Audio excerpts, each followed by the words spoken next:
Welcome back, fellow time travelers, and the tale for today's time travel has the flux capacitor set for the Christmas of 1993. After a year or two of playing on the original NES, I just discovered that Nintendo offered a handheld called the Game Boy, and it was the only thing on my wish list that year. In a rather funny twist, the surprise of my gift was ruined when I answered a phone call from Kmart, who asked me to tell my mom that the copy of Kirby's Dream Land for the Game Boy that she had ordered had arrived. But that didn't make me any less excited. My friend down the street had one, and I was playing it every chance I got. Sure enough, Christmas morning, there it was under the tree, with a carrying case and a total of 3 games. Super Mario Land, Tetris, and Kirby's Dream Land. And I would get a 4th game that year from my aunt and uncle, Metroid 2, The Return of Samus. I wish I could say that this is my original Game Boy that I received almost 30 years ago, but unfortunately my curiosity towards the inner workings of technology is nothing new, and my original handheld didn't survive my exploratory surgeries. That's why when I found this original Game Boy that was pretty rough around the edges, I really wanted to get it as restored as I could to make up for my past Game Boy transgressions. And I figured if I could get it done in time for Christmas, my wife and I could relive some of the Tetris link cable glory days over the holidays. This console is pretty well loved, and it's definitely been taken apart at some point. Underneath the custom red-painted battery door, we see that there is some leaked battery acid and corrosion on the battery contacts. And the original tri-wing screws have all been replaced with more standard Phillips head screws. We can also see that the screws were too large and, at least for one of them, the screw has actually broken the mounting plastic away from the shell. Looking over the buttons, you can see that they were painted black at some point, although the paint on the upper parts has been worn off back to red with use. And there's also been silver paint or Sharpie applied to the writing on the case. The main issue with it though, is that it's been experiencing freezing with games.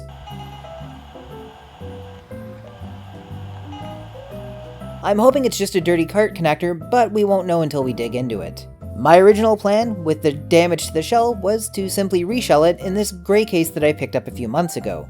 But as I tested it out and played some old games, I started to feel nostalgic, and a little guilty for killing my original Game Boy.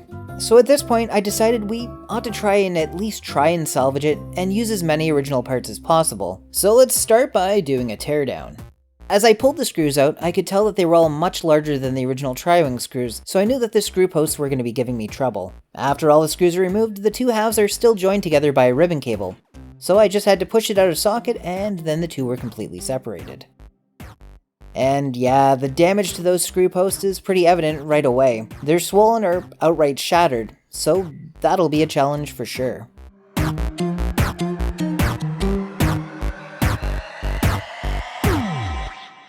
And the one rear post is completely broken off and has a screw embedded in it. The shape of the case will make it harder to design a new one, so I'm hoping I can salvage the broken piece. I'll have to remove these messy contacts too. This includes bending down a small tab on the contact and then pushing them out the back. And you can see how much acid just flakes off onto the dust during removal. To get them cleaned up, I filled a shot glass with some regular vinegar and placed the pieces inside. They started bubbling immediately as the acid started to take it off. And after only about 10 minutes, we're left with some contacts that look a lot better. I tossed the D-pad and buttons into some warm soapy water and started to clean them up. I won't be cleaning the entire case at this point, but I wanted to see how the original buttons would feel after some scrubbing. And the paint is coming off the buttons, but I think we'll need something a little stronger to get the job done.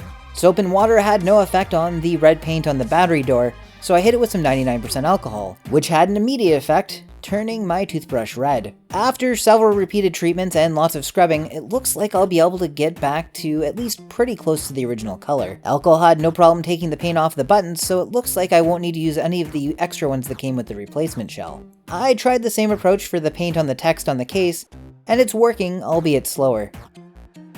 Just gonna have to keep at it and see how much I can get off. And while we're at it, I'll use alcohol to thoroughly clean the circuit boards, paying special attention to the contact points for the buttons. And of course, we need the contacts on those rubber membranes for those buttons to be as clean as possible too. I'm hoping all the freezing with this system was being caused by a dirty cartridge slot, so I gently scrubbed the contacts with some paper towel and alcohol. I'd rather use something more lint-free, but I didn't have anything on hand, so I'll just have to make sure to use compressed air to blow out any remaining dust afterwards. While we're at it, we might as well use some alcohol to clean the potentiometers for the volume and contrast, as well as the power switch. Now it's finally time to turn our attention back to those broken screw posts. I modeled and 3D printed some replacement posts in ABS plastic, which should bond really well to the original case. I started off by cutting off the original broken posts one at a time and getting the plastic as flush as possible. Then I dabbed some Gorilla Glue where the broken post was and, using the original circuit board and remaining posts as a guide, secured the new ones into place. And then I repeated it for all the remaining ones.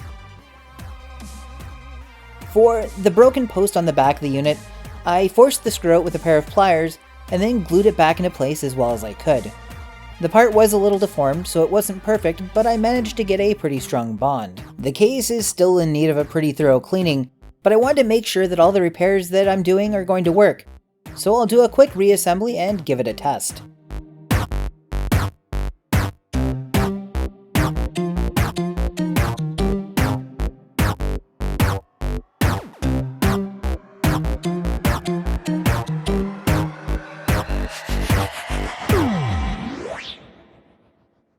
And sure enough,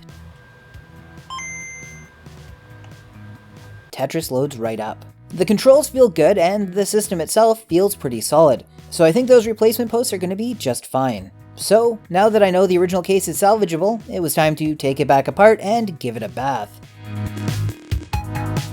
After some solid scrubbing in the sink, I realized how striped and yellow the plastic was. I haven't come this far not to go further, so it was time to retrobrite it as well. Each piece of plastic gets a coating in some cream developer,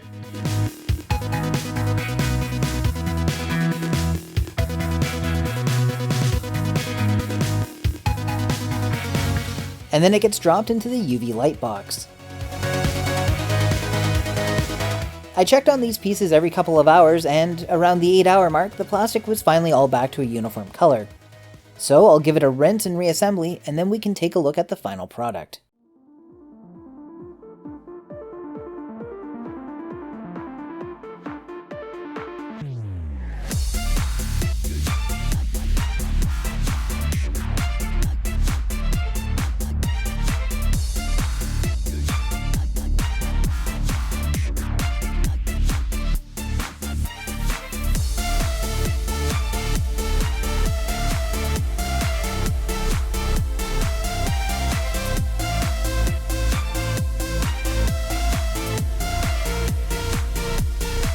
And wow. While it will never look brand new again, it certainly is a stark contrast from how it looked when we started. The battery door still has a slight red tinge to it, but it's barely noticeable and I'm really happy with the results. Better yet, the freezing issue seems to be gone, with games loading the first time every time. I think it may look as good or maybe even better in some ways than the original Game Boy I already had, and I've always thought that it was in really good shape. Retrobriting really restored a uniform appearance to the shell, and it was really worth the extra effort.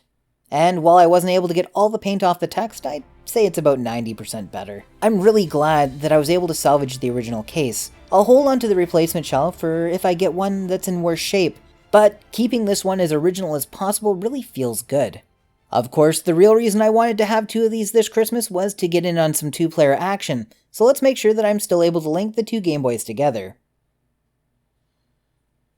And what better game to test it with than Tetris, a game both my wife and I love. And sure enough, linking the 2 works great. Honestly, 2-player Tetris has always been one of my favorite multiplayer experiences, and I'm glad I have the opportunity to relive it. Overall, restoring this Game Boy conjured up some real nostalgic feelings. Seeing it cleaned up like this, and ultimately holding the completed unit in my hand really made me feel like a kid again, riding in the backseat on a road trip with my folks, playing Tetris or Super Mario Land to pass the time. And what would one of my videos be if I didn't drag Star Trek into the mix? I think Star Trek The Next Generation was the game that spent the most time in my original system. Piloting the USS Enterprise around, completing missions, and engaging in 3D ship battles was infinitely fun when I was a kid. And when you got bored, you could just go off mission looking for trouble in random locations all over the galaxy. Sure, the original Game Boy lacks a color screen or a backlight, something that many accessories of the time tried to correct with varying degrees of success. But the Game Boy was affordable, and it lasted a lot longer on a set of batteries than the competition. When you factor in an optional battery pack, which surprisingly still holds a multi-hour charge after all these years, it's easy to see why the Game Boy became the most popular handheld of its time. I hope you've enjoyed this mixture of repair and look back at a handheld console that definitely defined my childhood. And I hope you too will get a chance to relive some nostalgia this holiday season. Thanks to my awesome Patreon supporters for helping support my content, and thanks to everyone that's been watching my videos and has made 2021 a great year for Print and Play Retrospective. I can't wait to jump back into it again in 2022. And to all the time travelers out there, happy holidays and happy new year, and I'll see you again in a couple of weeks.